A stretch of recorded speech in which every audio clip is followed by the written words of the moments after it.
오늘의 말씀은 유다서입니다. 지난주 요한 2서와 3서에서는 진리 안에서 걸으라, 겸손하고 신실한 형제를 칭찬함, 으뜸이 되기를 좋아하는 교만한 자에게 경고라는 주제로 함께 연구하는 시간을 가졌고요. 오늘 유다서를 함께 연구할 것인데요. 유다는 야고보서를 기록한 야고보와 형제입니다. 그 다음에 형이 누군지 아세요? 유다의 형? 유다의 형이 누굴까요? 아주 유명하신 분입니다. 제가 항상 질문하면 잘 모르겠으면 대답 이거 하라고 했죠.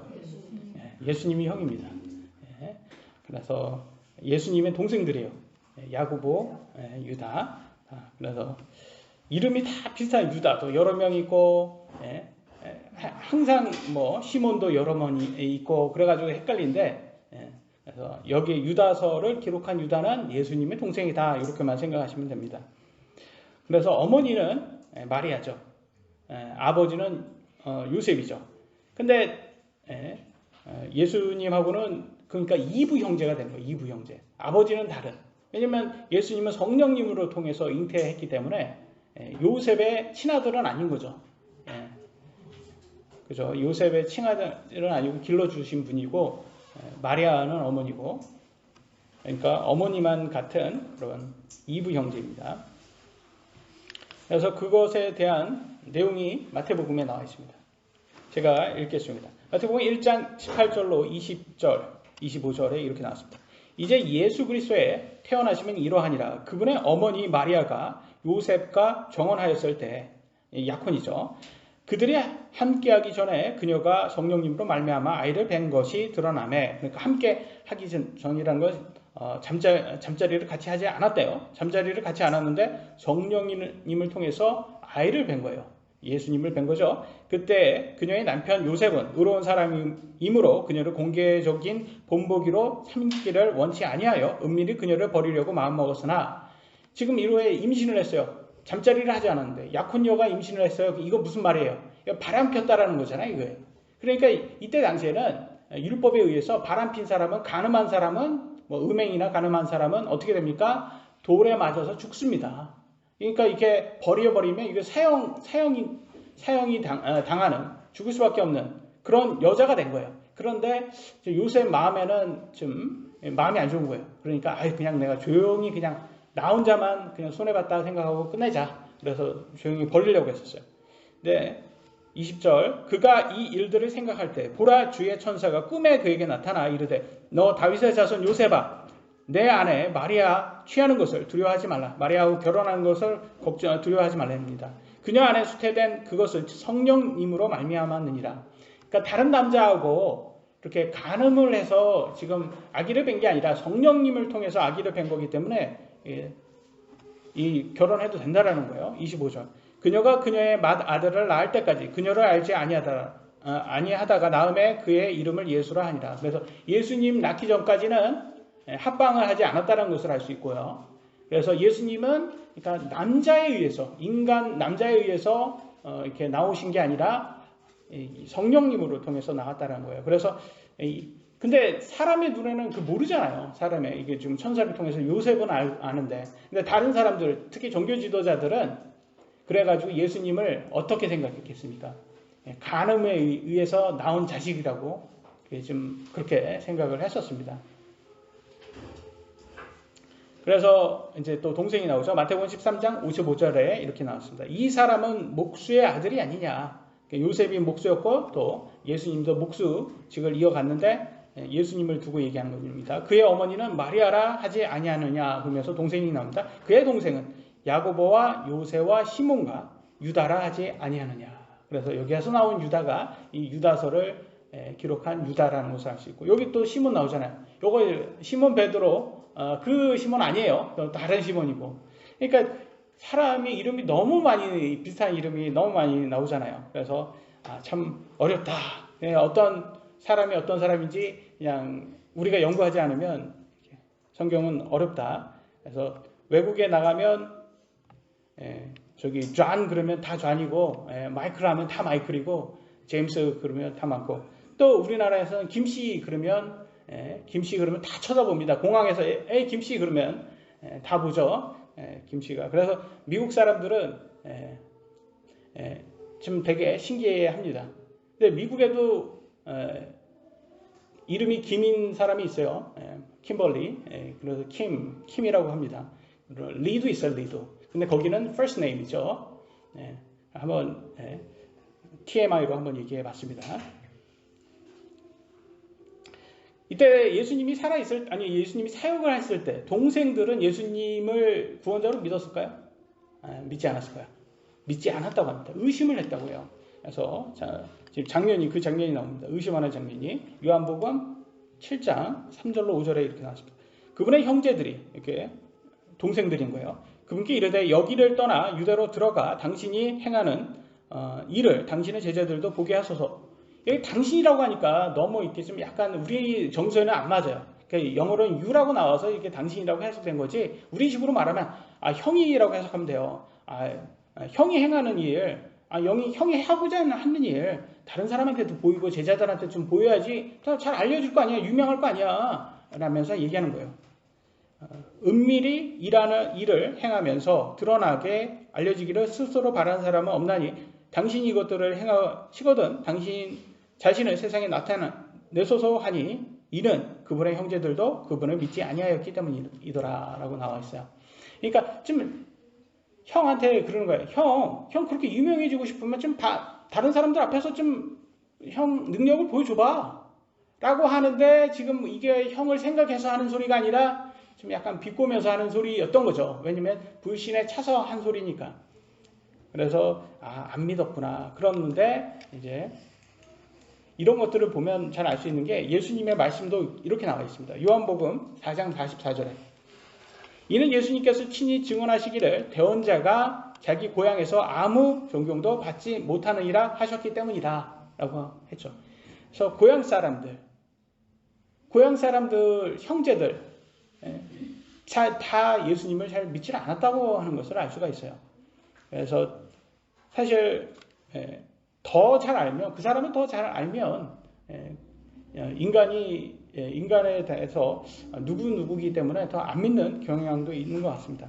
그래서 집안도 좋고 학력도 좋으면 많은 사람들로부터 쉽게 인정을 받고 존경을 받는데, 또 특히 세상에 유명하신 분들 보면 항상 집안과 학력이 좋습니다. 그죠? 그래서 보면 정치인들, 연예인들 중에서도 유명하신 분들 다 보면 부모님도 의사나 음악을 하셨으면 음악가나 교수들이나 다 그러시잖아요. 그런 거 보면 다 집안이 다 좋으신 분들이고 그래요. 근데 예수님은 출신이 어디냐면 나사렛이에요. 나사렛. 이게 좀 약간 시골인 거예요. 그리고 직업도 목수입니다. 목수. 오늘날은 목수가 돈도 많이 벌고 목수가 괜찮은 직업이지만 이때 당시에는 좀 어떻게 보면 천한 직업이었어요. 그리고 또 예수님께서 글을 딱 있잖아요. 회당에서 딱 글을 읽을 때 사람들이 놀랐어요. 아니 저 사람이 어떻게 책을 읽지? 목수 주제에 어떻게 책을 읽지라고. 우리는 좀 문맹률이 낮기 때문에 우리는 말도 안 되는 소리 같잖아요. 지금 목수라고 책 못 읽는 일이 없잖아요. 근데 이때 당시에는 그러니까 종교 지도자들만 거의 책을 읽을 수 있었구나라는 것을 알 수가 있습니다. 그만큼 문맹률이 높았다는 것을.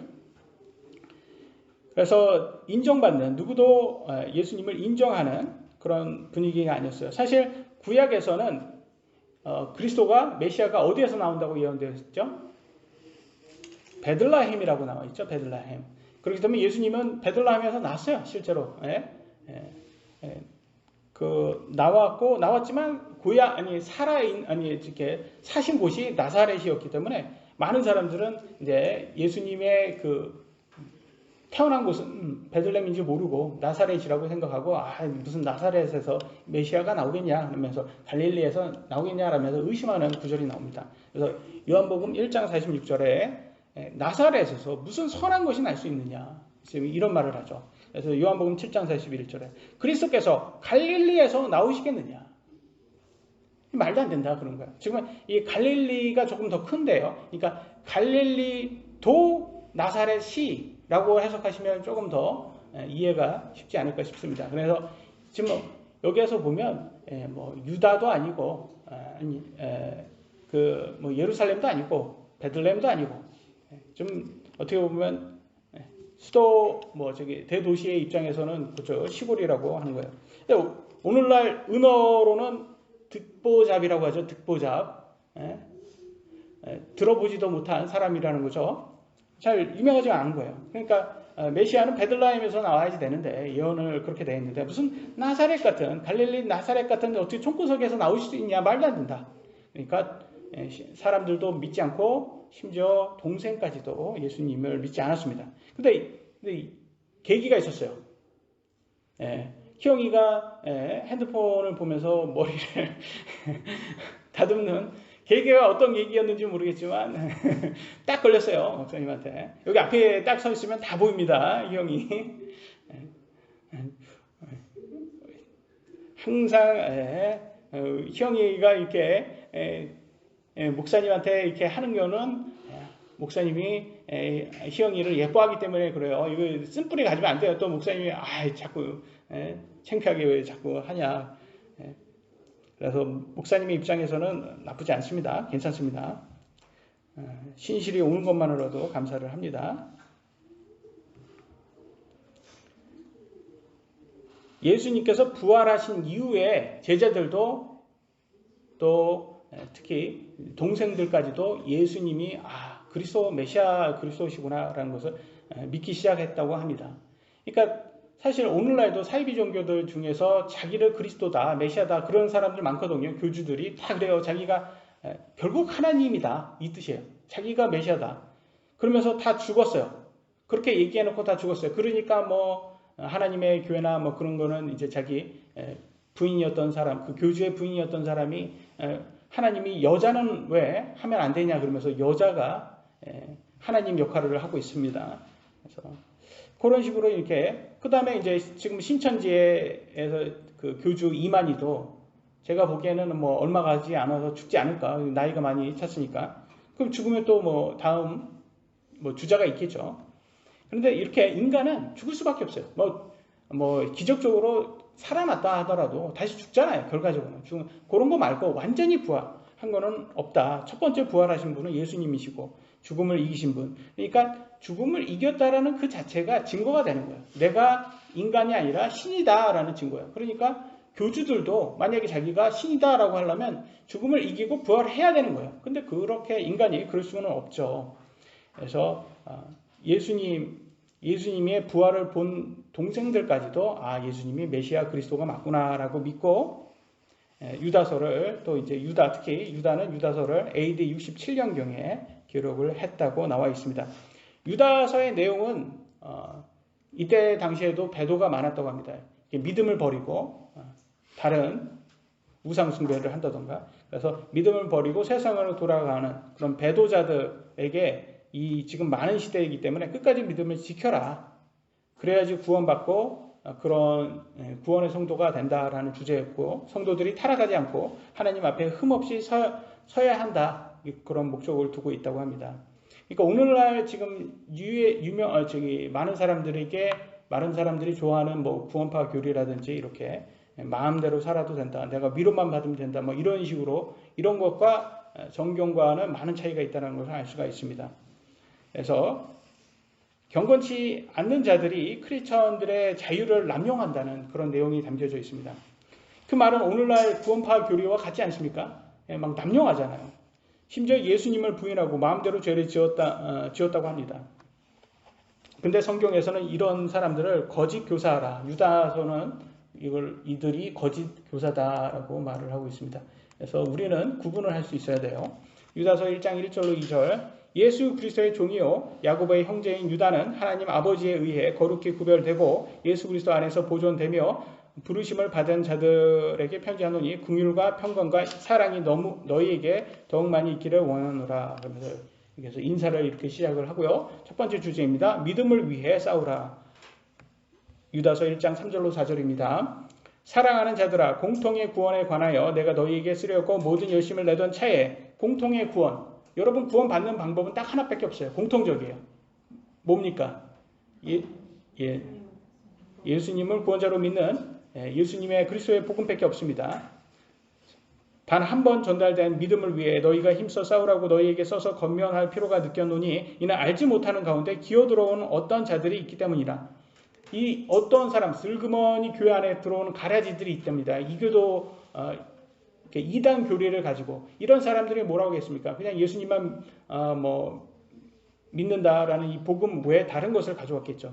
그들은 이 정죄를 받도록 예적부터 미리 정해진 자들이요. 그래서 하나님은 다 아세요. 이런 사람들이 가라지라는 거죠. 우리 하나님의 은혜는 뭡니까? 자유롭게 우리를 살 수 있고 더 이상 율법에서 구속돼서 살 필요 없이 율법으로부터 자유를 주셨는데 이 자유를 세교거리로 바꾸고 유일하신 주 하나님과 우리 주 예수 그리스도를 부인하는 경건치 아니한 자들이라고 하고 있습니다.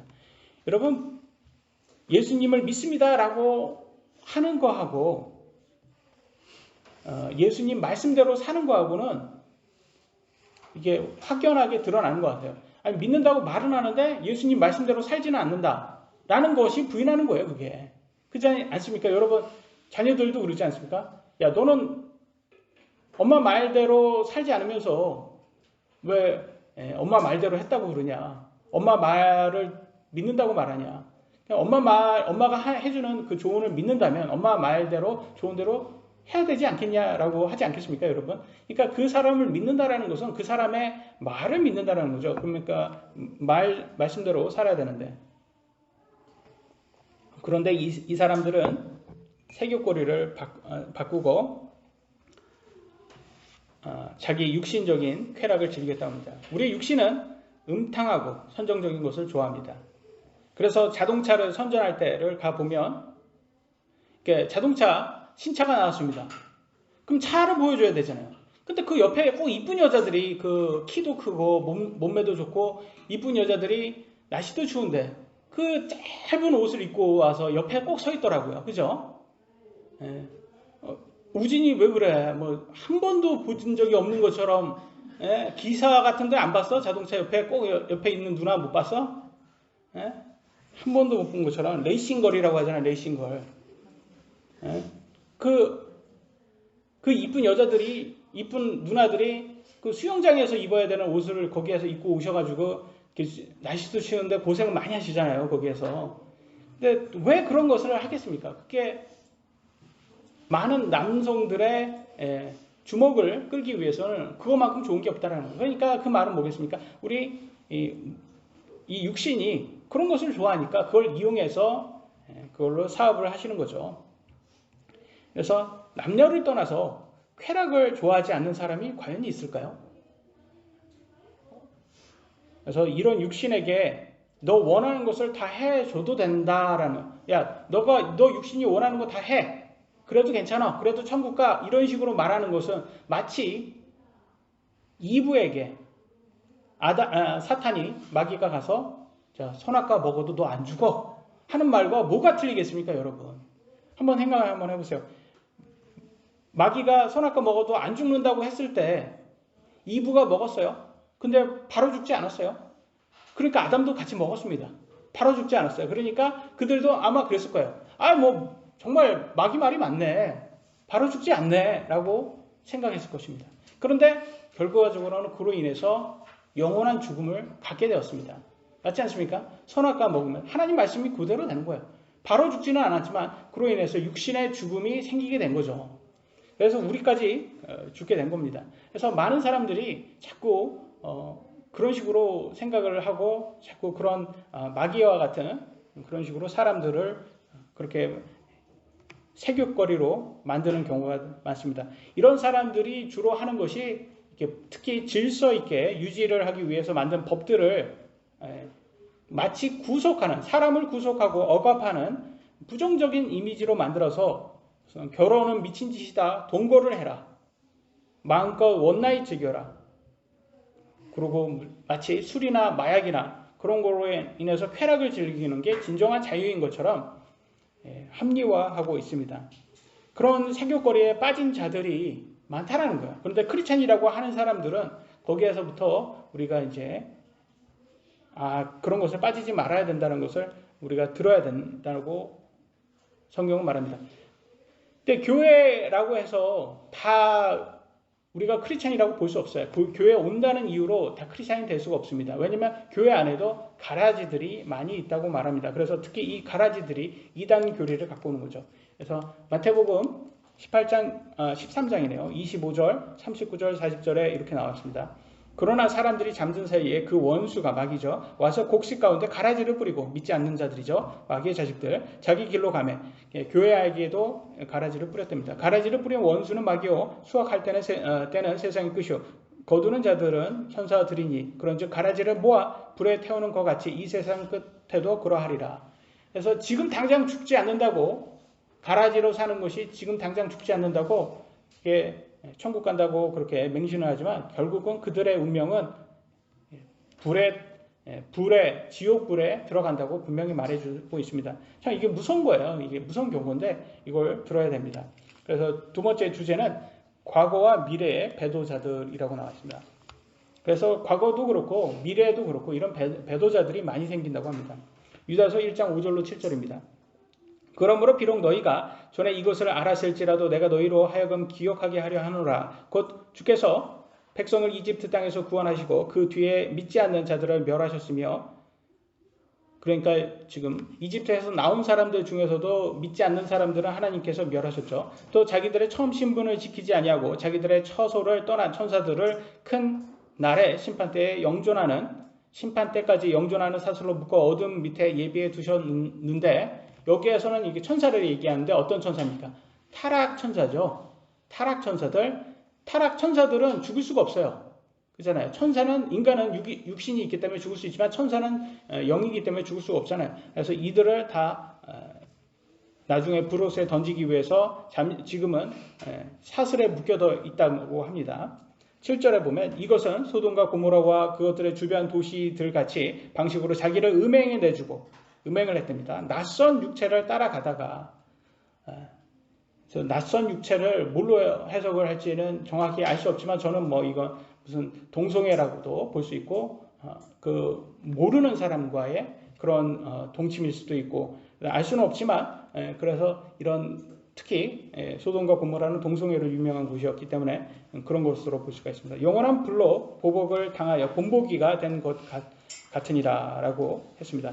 그런 것을 봤을 때 여러분 이 모든 것이 다 하나님께서 배도라고 보시는구나 라는 걸 알 수가 있습니다. 하나님께서 모세와 아론을 통해서 이스라엘 백성들을 이집트에서 속박해서 이렇게 딱 데리고 나왔어요. 그 다음에 이제 모세가 십계명을 받으러 시내 산에 올라갔어요. 시내 산에 올라간 사이에 그 사람 백성들이 야 어딨냐 모세 어딨냐 빨리 내놓아라 뭐 리더를 빨리 하고 신을 만들어놔라 그러면서 아론에게 막 하니까 아론이 그러면 너네 금 귀걸이를 다 줘라 그러면서 금 송아지를 만들어서 이게 하나님이다 라면서 우상 숭배하게 만들었죠. 그러면서 그 앞에서 춤을 추며 집단 난교로 했던 것으로 많이 사람들이 생각을 합니다. 그러면서 몇 명이 죽었는지 아세요? 그때 3,000명이 죽어나갔다고 합니다. 그로 인해서 출애굽기 32장 25절 28절 모세가 보니 백성이 벌거벗었더라. 아니 그잖아요. 왜 우상 앞에서 왜 벌거벗었겠습니까? 걔네들이 무슨 짓을 했겠습니까? 이게 집단 난교라고 많이 신학자들이 보고 있습니다. 아론이 그들로 하여금 벌거벗게 하여 그들의 원수들 가운데서 수치거리가 되게 하더라. 참 이렇게 마귀들에 의해서 이렇게 지배당하면 좀 쾌락, 색욕, 정욕 이런 것에 이게 집착을 하는구나. 세상도 많이 집착하죠. 이런 집단 난교하고 레위 자손이 모세의 말대로 행함에 그날 백성 중에 3,000명 가량이 죽으니라. 인해서 3,000명이 사형을 당합니다. 근데 이게 3,500년 전 일입니다. 3,500년 전 모세의 이 사건이 모세와 아론의 금송아지 사건이 3,500년 전 사건인데 이때만 집단 난교가 있겠습니까? 지금에도 있겠습니까? 지금 대한민국에도 있다고 합니다. 제가 보여드리겠습니다. 강남 집단 선교 50대 업주 입건 수사 참여한 22명은 귀가 좋지 22명이 집단 난교를 했답니다. 서울 서초구 강남에서 집단 선교 클럽인 이른바 스와핑 클럽을 운영한 50대 업주가 경찰에 입건됐다. 입장료 20만 원씩 받았다고 합니다. 22명이 모였답니다. 사람들이 파트너를 서로 바꿔서 성행위를 하는 스와핑 클럽이 경찰에 적발됐다. 22명은 법적 처벌 대상이 아니라 보내졌답니다. 우리나라에서는 이런 것을 뭐 법적으로 처벌은 할 수 없는 것 같아요. 아마 동성애가 자유롭게 할 수 있는 것처럼 이것도 할 수 있나 봅니다. 그러나 하나님께서는 분명히 동성애자들에게 각종 성병이라든지 이런 걸로 벌을 주시는 것처럼 벌 주시지 않을까. 뭐 이런 사람들이, 이렇게 집단 난교를 하는 사람들이 제대로 된 가정을 이룰 수 있을까 참 의심이 됩니다. 그래서 이런 것을 봤을 때 여러분 어떤 생각이 드세요? 이런 걸 봤을 때 이게 우상 숭배자들이 이런 것으로 갈 수밖에 없구나 하는 것을 알 수 있습니다. 다음에는 타락 천사에 대해서 나와 있죠. 타락 천사는 창세기 6장 2절에 나옵니다. 하나님의 아들들이, 이 아들들이라는 게 천사들인 거죠. 사람의 딸들, 인간이죠. 또 그들의 아름다운 것을 보고 자기들이 택한 모든 자를 아내로 삼으니라. 그래서 좀 이때 당시에는 뭐 지금과 다른 문명이었기 때문에 이때 당시에는 더 옛날이죠. 더 옛날이었기 때문에 이 천사들이 어떻게 육신을 가졌나 봐요. 그래서 인간 여자하고 결혼을 했는데 그래서 DNA가 틀렸겠죠. 우리의 인간의 DNA가 아니겠죠. 그래서 거인이 나왔다고 합니다. 그래서 오늘날 보면 많은 거기에서 거인이 나오고 골리앗이라든지 뭐 이런 게 이들의 후손이 아닐까 싶습니다. 그래서 이 천사들이 사람과 결혼하면 안 되는데 처음 신분을 망각했다고 합니다. 그래서 인간하고 결혼해서 죽을 수 없는 존재니까 죽이지는 못하고 심판 때까지 사슬에 묶여놨다고 합니다. 그래서 나중에 이제 크고 흰 왕자의 심판에서 다 나와서 불옷에 던져지는 장면이 나옵니다. 천사는 인간이 아니라 죽을 수 없습니다. 그렇기 때문에 잡혀 있는 거죠. 그럼에도 불구하고 그들의 운명은 불옷에 던져지는 것이다 라는 것을 알 수가 있습니다. 마지막으로 소돔과 고모라에 대해서 나왔죠. 그건 창세기 19장 24절로 25절에 나왔습니다. 그때 주께서 하늘에서 주로부터 유황과 불을 비같이 소돔과 고모라에 내리사 그 도시들과 온 평야와 그 도시들의 모든 거주민과 땅 위에 자라난 것을 엎어 멸하셨더라. 그래서 이런 거 보면 어떻게 생각이 되십니까? 잠시만요.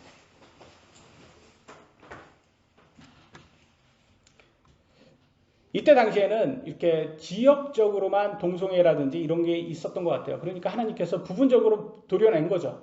이런 데만 소돔과 고모라만 이렇게 도려내면 되는 거죠. 근데 만약에 전 세계가 소돔과 고모라라든지 아니 소돔과 고모라처럼 이렇게 동성애라든지 이런 식으로 만연해진다면 로마처럼 옛날에 로마 뭐 폼페이라든지 그런 것처럼 굉장히 그 악의 그런 것이 만연해진다면 어떻게 될까요? 그 다음에는 하나님께서 이 지구를 멸하지 않겠습니까?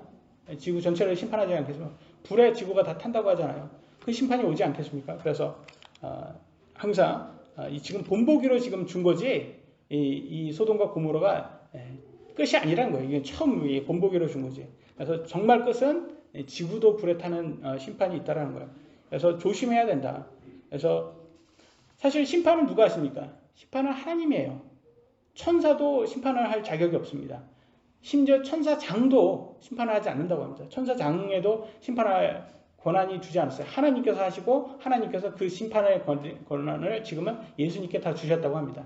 그래서 실제로 예수님이 하실 겁니다. 나중에 아까 세상의 끝에 추수하는 날 예수님이 오셔서 다 심판을 하신다고 나왔습니다.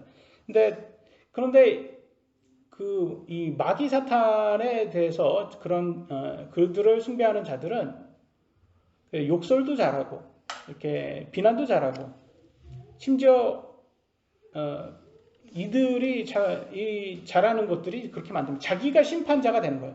자기가 심판자. 꼭 그러잖아요. 그래서 하나님도 심판하죠. 자기네들이 하나님이 이래야 된다 저래야 된다 심판하고 항상 뭐 자기네들이 다 뭐 그걸 다 주관하려고 해요. 하나님께 맡기지 않고. 근데 천사장도 하나님께 맡기는 모습이 나옵니다. 다음 구절에 보면. 유다서 1장 8절로 10절입니다. 또 그와 마찬가지로 이 추악한 꿈꾸는 자들도 육체를 더럽히고 통치권을 멸시하며 위험 있는 자들을 비방하는도다. 그래서 비방을 잘하는구나 얘네들이. 특히 누가 이 세교거리 이단 교리를 가져와서 하나님의 자유를 새길거리로 만드는 자들이 뭐 구원파 같은 이들이 비방을 참 잘하는 애들이구나. 그래서 여러분 보시면 아시겠지만 맨날 진보 좌파들이 얘네들이 항상 하는 게 뭡니까? 헤이 스피치 하지 말라고 하는데 정작 걔네들이 헤이 스피치는 제일 잘해요. 아주 찰지게 합니다. 얘네들이 헤이 스피치 하는 거 보면.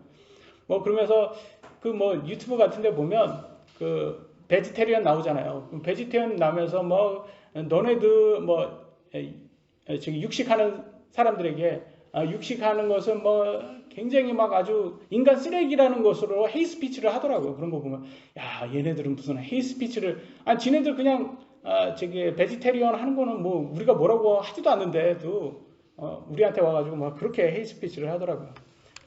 그래서 비방을 잘한다는 걸 볼 수 있습니다. 9절 보시면 그러나 천사장 미가엘도 모세의 몸에 대하여 마귀와 다투며 논쟁할 때 감히 그에게 욕설로 비난하지 아니하고 다만 이르되 주께서 너를 꾸짖으시기 원하노라 하였느니라. 그래서 천사장까지도 그렇게 욕설과 비방 같은 거는 마귀한테도 하지 않는구나라는 것을 볼 수 있어요. 그러니까 우리가 하나님께 모든 걸 맡겨야 되는구나. 우리가 직접 하는 게 아니구나라는 걸 볼 수 있습니다. 그러나 이들은 자기들이 알지 못하는 그것들을 비방하고 또 이성이 없는 짐승같이 자기들이 본능으로 아는 것이 그것들로 인하여 스스로를 부패시키느니라. 그래서 얘네는 비방도 잘하고 아주 부패된 사람들이고 짐승같이 행한다고 합니다. 그래서 본능대로. 그래서 오늘날 보시면 다 좀 본능대로 이렇게 사는 사람들이 많이 있어요. 그래서 술 취한 사람들 가면 뭐 TV에서 같은 데서 나오잖아요. 술 취한 사람이 나가서 막 전봇대하고 막 싸우는 거예요. 전봇대하고. 그래서 자기 길을 막았답니다. 전봇대가. 길을 자기 가는 길을 막았다고 전봇대하고 싸우고 막 씨름을 하더라고. 그래서 그런 걸 볼 때 여러분 어떻게 생각해요? 저게 짐승이구나. 짐승같이 행하는구나. 그래서 이 짐승이라는 것은 이렇게 본능대로 행하는 것을 그렇게 하나님께서 좋아하지는 않습니다. 그래서 심지어는 구약에서는 이 교도들을 개들이라고 표현을 하고 있습니다. 개들. 요한계시록 22장 15절. 개들 밖에 있느니라. 하나님의 천국에 하나님의 예수 그리스도의 천년 왕국에 들어가지 못하고 바깥에 있는 개들이라고 합니다. 뭐 개들, 마법사들, 음행을 일삼는 자들, 살인자들, 우상 숭배자들, 거짓말 좋아하는 자들 이런 사람들이 다 똑같이 들어간다. 그래서 개들은 이교도들을 얘기하고 있습니다. 그래서 짐승과 같은 사람들 이런 사람들을 얘기하는 것을 알 수가 있습니다. 11절 가보겠습니다. 그들에게 화가 있을지어다. 그들이 가인의 길로 갔으며 대가를 바라는 발람의 잘못을 따라 탐욕을 내며 달려갔고 고라의 반역 가운데서 멸망하였도다. 또 세 가지의 예가 나왔습니다. 첫 번째는 가인처럼 했답니다. 가인이 어떻게 했습니까? 가인 동생이 잘하니까 하나님 뜻대로 하니까 자기가 이제 잘못한 게 드러나잖아요. 그러니까 그러면 자기가 회개해야 되는데 회개하기 싫으니까 동생을 죽여버려요. 웃기잖아요. 잘하면 잘한 사람을 없애는 게 얘네들의 주특기인 것 같아요.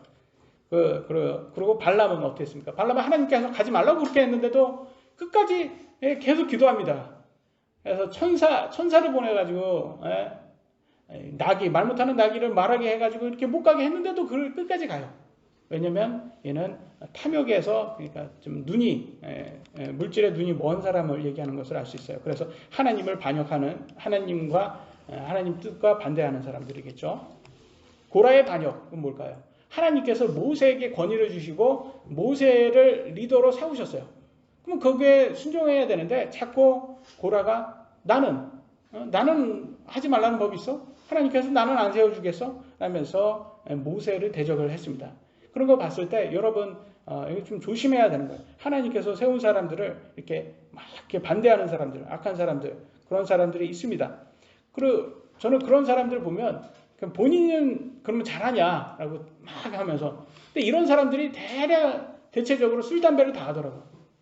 남 비난하는 사람들 보면 뭐 누가 못했다 이렇게 목사라든지 다른 성도들을 막 비난하는 사람들 딱 이렇게 들어보면 그러면 당신은 잘합니까? 라고 했을 때 그 사람은 더 못해요. 그러니까 진짜 말 그대로 옛날 속담처럼 똥 묻은 개가 겨 묻은 개한테 뭐라고 하는 격인 거예요. 자기는 더 못하면서. 그래서 그런 사람들이 꼭 반역을 하는 사람이라는 것을 공통점을 알 수가 있습니다. 12절 13절 이들이 너희와 함께 잔치를 할 때 두려움도 없이 먹으니 이 잔치는 주의 만찬이겠죠. 주의 만찬 때 두려움도 없이 먹었다고 합니다. 이거 참 무서운 거예요. 주의 만찬할 때는 자기를 살펴서 자기가 죄에 있지 않나, 그리고 죄에 있으면 회개를 하고 바르게 된다, 하나님과 바르게 된다면 먹어야 되는데 두려워하지 않았어요. 하나님을. 그들은 너희의 사랑의 잔치의 얼룩이니라. 그래서 주의 만찬을 아주 얼룩되게 하는 사람들이죠.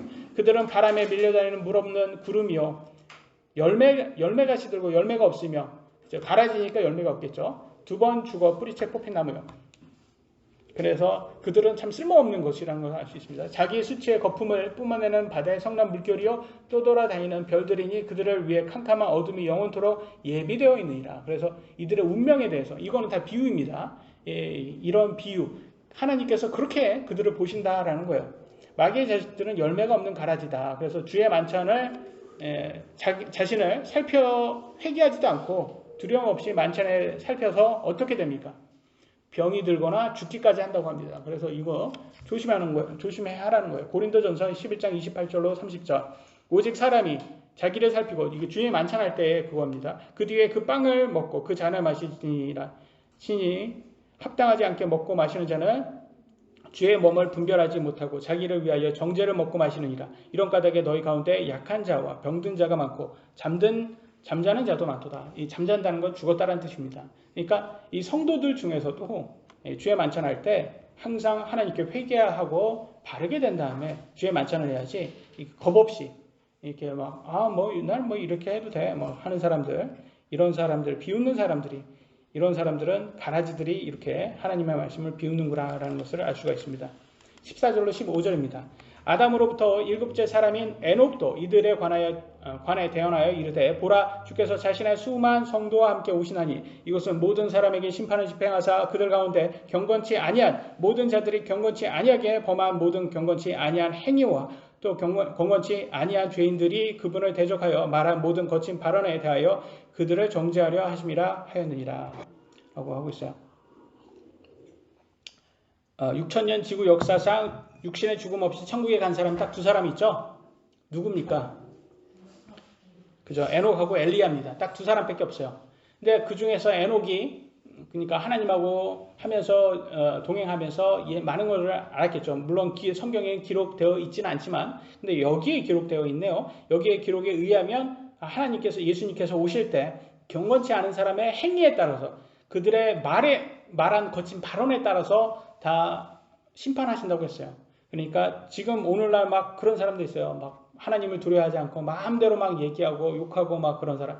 근데 이런 사람들은 하나님을 모르니까 그렇다고 하지만, 특히 하나님을 알면서, 특히 구원파같이 하나님을 알면서 경건치 아니하는 짓을 하는 사람들은 분명히 하나님께서 이들에게 정죄를 하신다고 얘기를 하고 있습니다. 16절. 이들은 투덜거리는 자들이요 불평하는 자들이며 자기 정욕대로 걷는 자들이니라. 그들의 입은 크게 부풀린 말을 하며 이득을 위해 사람들의 외모에 감탄하느니라 라고 했습니다. 투덜거리는 자들이라고 합니다. 그러니까 우리도 투덜댈 때마다 조심해야 되는 거예요. 그죠? 우리도 스머프에 나오는 투덜이 못지않게 투덜대죠. 저도 한 투덜 됩니다. 그런데 이거 조심해야 되는구나. 불평 많이 되잖아요. 우리도 불평 많이 되고. 그러니까 조심해야 되는구나. 많이 생각하게 되는 구절이 아닌가 싶어요. 그러니까 우리 마음대로 되지 않는다고, 우리가 뜻대로 되지 않는다고 하나님께 하면 안 되는구나. 항상 투덜하면서 꼭 마지막에는 회개를 하게 하면서 기도가 끝나는 그런 식의 우리의 연약함이 보입니다. 그러나 더 중요한 거는 정욕대로 걷지 말라고 합니다. 그러니까 다시 한번 분명히 성경은 말해주구나. 우리가 정욕대로 걸으려고 하죠. 우리 육신의 정욕을 좋아하니까. 그러니까 조심해야 된다. 특히 이런 사람들의 특징이, 입은 크게 부풀린 말을 하며 이득을 위해, 자기의 이득을 위해 다른 사람의 외모에 감탄하고, 그래서 허풍 같은 것을 많이 하는 거 봐요. 그래서 오늘날 좌파들이 뭐 조국이라든지 조민이라든지 외모가 뛰어나다고 막 이렇게 하는 것들, 이거 사실 뭐 연예인들 중에서 훨씬 더 외모가 뛰어나신 분 많잖아요. 그러니까 외모로만 판단하겠습니까? 이들은 항상 자기의 이득을 위해서, 이 좌파를 지지해야지만 그들에게 뭔가가 떨어지니까 열심히 하는 사람들 아닙니까? 이렇게 시민단체들, 특히 좌파 시민단체들 같은 경우는. 그래서 이런 사람들이 꼭 보면 술 먹을 때도 단란한 데서 가서 먹고 항상 그러잖아요. 노래방 가서도 꼭 도움을 필요한다니까요. 이런 사람들이 보면. 그래서 뭐 좌파 정치인들도 보면 옛날 이렇게 사진들 보면 꼭 단란주점에서 이렇게 술 먹는 그런 것도 하고 뭐 그런 사람들이 뭐 여자들 뭐 여성 뭐 이렇게 권위 뭐 이런 거를 막 하면서 또 여자 들어오면 여자들은 막 함부로 하고 막 함부로 욕하고 막 그런 것들을 보면서 얘네들의 속내는 이거구나. 근데 앞에서는 막 여성의 인권을 막 위해서 막 싸우는 것처럼 하잖아요. 자기 이득을 위해서 하는 거라는 거죠. 이득을 위해서. 그러니까 특히 외모라는 것은 여기는 외모는 성경에서 나오는 외모는 우리의 얼굴뿐만 아니라 집안, 학벌 같은 배경도 포함됩니다. 근데 이런 것들이 다 시간 지나면 없어지는 거예요. 성경에는 이렇게 나와 있습니다. 시간 지나면 없어진다. 이런 거 믿지 말아라. 시편 103편 14절로 15절. 그분께서는 우리의 구조를 아시며 우리가 먼지임을 기억하시는도다. 우리가 흙으로 만들어졌어요. 먼지예요, 먼지. 사람으로 말하건대 그의 날들은 풀과 같으며 그가 번영하는 것은 들의 꽃과 같도다. 이사야서 40장 8절. 풀은 마르고 꽃은 시드나 우리 하나님 말씀은 영원토록 서리라 하라. 그래서 우리는 풀과 같은데 시간 지나면 이건 다 사라진다는 거예요. 먼지처럼 그냥 바뀌는 거예요. 그렇잖아요. 우리가 죽으면 우리의 육신은 어떻게 돼요? 다 흙으로 돌아가잖아요. 그래서 너무 이런 것에 집착하지 말고 하나님의 말씀에 우리가 확실하게 믿음을 가져야 된다는 것을 보여주고 있습니다. 17절 19절. 그러나 사랑하는 자들아 너희는 우리 주 예수 그리스도의 사도들이 전에 한 말들을 기억하라. 그래서 우리는 사도들의 말을 기억을 해야 되는 거예요. 그들이 너희에게 마지막 때에는 자기들의 경건치 아니한 정욕대로 걷는 조롱하는 자들이 있을 것을 일러주었는데, 근데 이런 사람들이 정욕대로 걷는 사람들이 권력을 갖는다는 거예요. 종교계에도 그렇고 정치계에도 그렇고 이런 사람들이 권력을 가져요. 보면 이들은 자기를 분리시키는 자들이며 육체적 감각대로 살고 성령이 없는 자들이니라. 그래서 정말 성령이 없다. 왜냐하면 여러분 예수님을 믿으면 성령님이 있어요. 성령님이 여러분 안에 들어오시거든요. 성령님이 들어온 사람은 구원받은 사람은 무슨 차이가 있냐? 여러분 죄를 지으면 양심의 가책을 느껴요. 그렇지 않습니까? 여러분 이렇게 죄를 지으면 내가 이래서는 안 되는데 이런 양심의 가책이 딱 들어와요. 왜? 그게 성령님이 여러분한테 이렇게 딱 리마인드 시켜주는 거예요. 근데 양심의 가책을 못 느끼는 사람도 있어요. 마치 양심이 뜨거운 인두에 다 뒤져져가지고 더 이상 가책이는 느낄 수가 없는 거예요. 느낌이 없는 거예요. 그런 사람들이 있다. 그래서 그런 사람들을 우리가 성령님이 없는 사람들이 그런 사람들이다. 마지막 주제입니다. 하나님과 함께 걸어라. 20절 21절. 그러나 사랑하는 자들아 너희는 너희의 지극히 거룩한 믿음 위에 너희 자신을 세우며 성령님 안에서 기도하고 하나님의 사랑 안에서 너희 자신을 지키며 여기도 나오잖아요. 지켜야 된다. 영원한 생명에 이르도록 우리 주 예수 그리스도의 긍휼을 기다리라. 그래서 우리를 거룩하게 지키는 게 하나님의 뜻이구나. 교회는요. 신부라고 했어요. 예수님의 신부. 예수님이 신랑 되시고. 그러니까 신부니까 신부가 거룩하게 해야 되잖아요. 막 신부인데도 약혼을 했는데도 막 바깥에 나가서 다른 남자하고 막 잠자리로 하고 막 이렇게 문란하게 그렇게 산다 봐요. 그럼 신랑이 오면 그 처녀를 기쁘게 맞이하겠습니까? 아니면 이게 몸이나 파는 여자라고 이렇게 막 비난을 할 수 있잖아요. 비난받을 수 있단 말이에요. 근데 오늘날은 이상하게 자기가 문란하게 살면서 나를 거룩한 처녀로 대해달라 이렇게 말하는 사람들이 많아요. 좀 웃기잖아요. 그러면서 자기네는 자기네 삶을 문란하게 사는 것을 이래라 저래라 하지 말래요. 우리한테는 이래라 저래라 하지 말라면서 자신들에는 우리한테는 이래라 저래라 하면서 자기한테 이렇게 대접을 하라고 이래라 저래라 합니다. 웃기잖아요. 자신한테는 강요하지 말라면서 우리한테는 강요를 하고 있어요. 자기들을 아주 처녀로 아니면 깨끗한 처녀로 대접을 해달라고. 그래서 저는 좀 이해가 안 된다. 얘네들은 왜 이런 식으로 할까? 22절로 23절. 차이를 두어 어떤 사람들은 불쌍히 여기고, 이제 사람이 믿음의 차이가 있어요. 그러니까 믿음이 연약한 사람들에게는 막 함부로 막 이렇게 좀 너무 이렇게 이해하기 어려운 하나님 말씀을 이렇게 교리를 주면 안 돼요.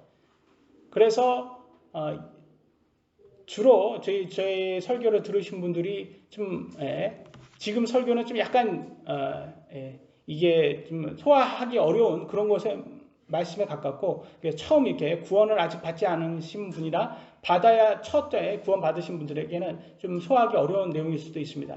그러니까 불쌍히 그래서 좀 초신자들에게 들어야 되는 말씀이 있고 이제 성장한 사람들에게 듣는 말씀이 있습니다. 그래서 제가 여러분들은 다 구원을 받았다 시인하신 분들이기 때문에 제 설교가 조금 좀 약간 소화하기 어려운 부분이 있을 수 있습니다.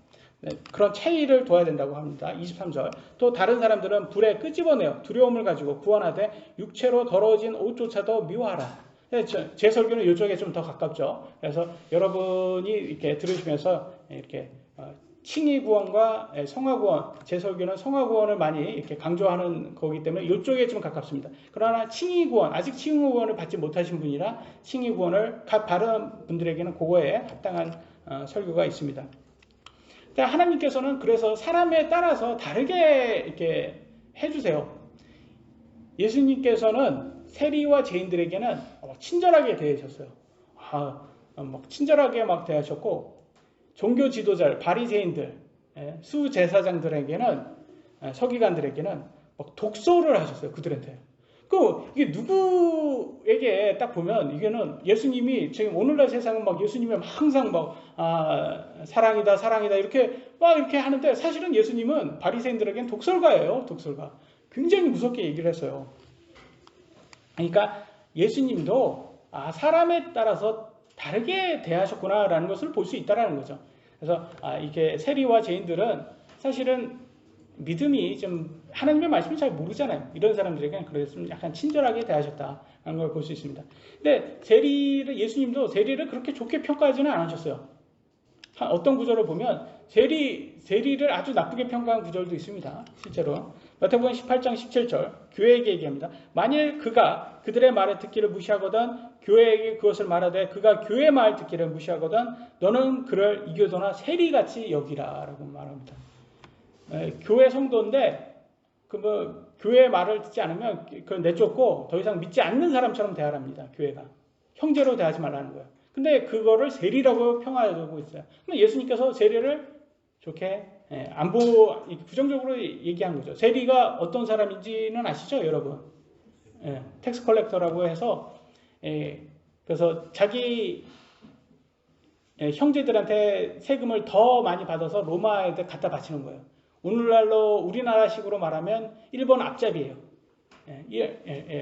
일본 앞잡이가 맞는 말인가요? 지금 제가 뭐라고 하나요? 일본 앞잡이라고 하나요? 일본 앞잡이와 같은 짓을 했던 사람인 거예요.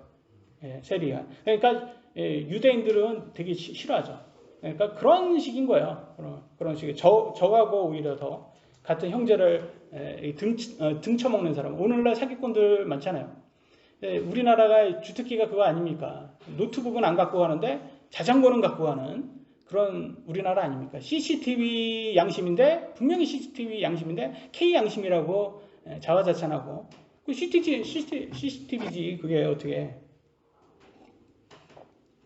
그럼에도 불구하고 우리나라가 좋은 나라입니다. 왜냐면 다른 나라는 자전거도 갖고 가고 노트북도 갖고 갑니다. 다른 나라는 그냥 그 핸드폰도 갖고 있는데 막 채가더라고요. 거기는 다른 나라는. 그래서 우리나라가 그럼에도 불구하고 좋은 나라다.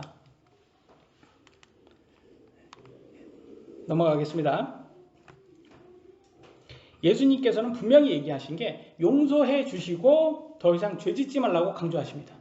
그러니까 용서해 주신 다음에 계속 죄 져도 괜찮다라고 하지 않으셨어요. 요한복음 5장 14절 내가 온전하게 되었으니 더위 심한 것이 내게 생기지 않도록 다시는 죄를 짓지 말라 하시매. 그 다음에 요한복음 8장 11절 예수님께서 그녀에게 이르시되 나도 너를 정죄하지 아니하노니 용서해 주셨죠. 가서 다시는 죄를 짓지 말라. 가늠한 여자에게 이렇게 얘기하셨어요.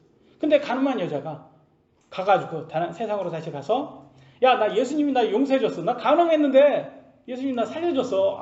너무 좋아. 나 이제는 마음대로 가늠해도 돼. 여러분 예수님이 다음에 또 만났을 때 용서해 주실까요? 심판석에 섰을 때 가늠한 여자가 또 예수님 앞에 섰을 때 예수님 하나님께 예수님이 용서 한번 해주셨기 때문에 너 간음해도 이제 마음대로 간음해도 된다고 하셨거든요. 라고 한다면 예수님께서 변호해 주실까요? 그 사람을? 내가 너를 결코 한 적이 없다. 이렇게 하실 겁니다. 그러니까 하나님의 용서는 은혜는 크시지만 그럼에도 불구하고 용서받은 사람이 그거를 마음대로 세교거리로 바꾸면 그거의 죄는 더 큰 거예요. 더 큰 벌을 받는다고 분명히 얘기해 주고 있습니다. 24절 25절 이제 능히 너희를 보호하사 넘어지지 아니하게 하시고 넘치는 기쁨으로 자신의 영광이 있는 곳 앞에 흠없이 너희를 제시하는 분. 그래서 항상 그러잖아요. 흠없이 거룩하게 즉 홀로 지혜로운 신 하나님 곧 우리의 구원자께 영광과 존엄과 통치와 권능이 이제와 영원토록 있기를 원하노라. 아멘. 그래서 우리가 거룩해야 됨을 알 수 있습니다. 그래서 그리고 마지막 구절입니다. 아니 마지막 제가 첨부한 구절입니다. 히브리서 2장 3절 우리가 이렇게 큰 구원을 소홀히 여기면 어찌 피할 수 있으리요? 라고 하고 있습니다. 그래서 우리는 항상 하나님이 주신 그 용서를 이건 은혜입니다. 그래서 그거를 생각하고 구원받은 사람으로 합당하게 우리는 더 이상 우리 육신을 쾌락과 정욕 이런 세교거리로 바꿔서는 안 됩니다. 그래서 거룩하게 사는 그런 성도 돼서 하나님이 기쁨이 되시길 예수님의 이름으로 기도합니다. 여기까지 하도록 하겠습니다. 기도하시겠습니다.